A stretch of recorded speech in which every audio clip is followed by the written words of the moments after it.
Assalamualaikum warahmatullahi wabarakatuh.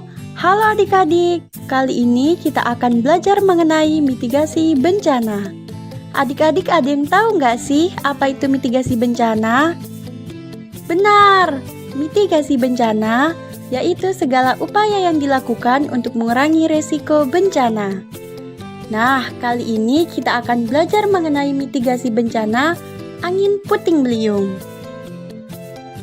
Sebelum kita mulai belajar, tak kenal maka tak sayang adik-adik.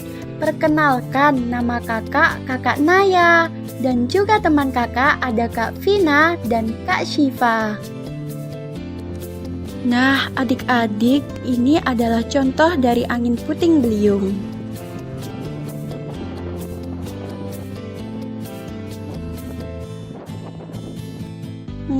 Apa ya yang dimaksud dengan angin puting beliung? Anak-anak, angin puting beliung adalah angin yang berputar dengan sangat cepat yang berwarna hitam dan berputar selama 5-10 menit, juga membawa benda apapun yang dilewatinya seperti pohon, mobil, sepeda, bahkan rumah pun terbawa oleh angin puting beliung. Nah, adik-adik, ini adalah akibat dari bencana angin puting beliung. Rumah-rumah yang roboh karena terbawa angin kencangnya. Selanjutnya juga ada adik-adik, pohon-pohon yang roboh bahkan bisa menutupi jalan. Wah, ternyata sangat berbahaya sekali ya adik-adik akibat dari angin puting beliung ini. Di sini ada yang tahu tidak ya penyebab dari angin puting beliung ini? Penasaran? Yuk kita belajar bersama kakak. Penyebab terjadinya angin puting beliung adik-adik yaitu pada saat cuaca memasuki musim panas dan juga hujan. Selanjutnya kita akan belajar tanda-tanda sebelum terjadinya angin puting beliung adik-adik. Ada yang penasaran tidak? Wah, ternyata banyak yang ingin tahu ya.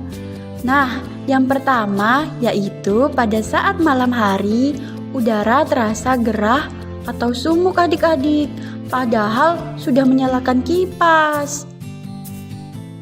Lalu, pada siang harinya muncul awan yang sangat gelap adik-adik. Sekitar jam 1 sampai jam 2 siang, hujan turun sangat deras, disertai angin kencang dan suara petir yang menakutkan. Nah, pada kejadian inilah adik-adik angin puting beliung datang dan merusak lingkungan kita. Nah, adik-adik, kira-kira pada saat terjadinya angin puting beliung, apa sih yang harus dilakukan kita? Yuk kita bahas bersama-sama. Hal yang dapat kita lakukan, pertama, harus sering membaca buku tentang bencana yang ada di Indonesia. Seperti membaca buku tentang bencana gempa bumi, bencana tentang tsunami, bencana tentang angin puting beliung, dan masih banyak lagi adik-adik.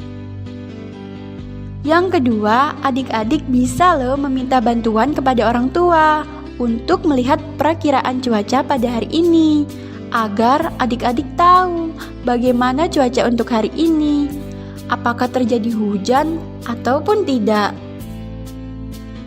Untuk yang ketiga, adik-adik harus mengikuti latihan penyelamatan diri agar selamat dari angin puting beliung dan dibimbing oleh ibu guru di sekolahan. Jika tidak ada latihan penyelamatan diri, tidak apa-apa adik-adik. Adik-adik bisa loh meminta tolong kepada orang tua untuk melakukan pelatihan penyelamatan diri di rumah. Nah, itu dia adik-adik. Lalu adik-adik ketika muncul angin puting beliung di sekitar rumah, apa ya yang harus dilakukan oleh adik-adik? Nah, benar. Yang pertama, adik-adik harus menutup jendela rumah agar tidak ada kotoran dari luar rumah yang masuk ke dalam rumah. Apabila adik-adik menaruh mainan di luar rumah, segera dimasukkan ya, agar mainan adik-adik tidak dibawa oleh angin puting beliung. Jika adik-adik sudah masuk ke dalam rumah, segera meminta tolong kepada orang tua ya, untuk menutup dan mengunci pintu rumah agar angin puting beliung tidak masuk ke dalam rumah. Apabila adik-adik melihat angin puting beliung di depan rumah, adik-adik harus tetap tenang ya, dan meminta mama untuk dipeluk, serta banyak membaca doa agar angin puting beliungnya hilang. Jika angin puting beliung sudah hilang dari rumah adik-adik, adik-adik boleh loh ikut membantu orang tua untuk membersihkan kotoran yang ada di depan rumah.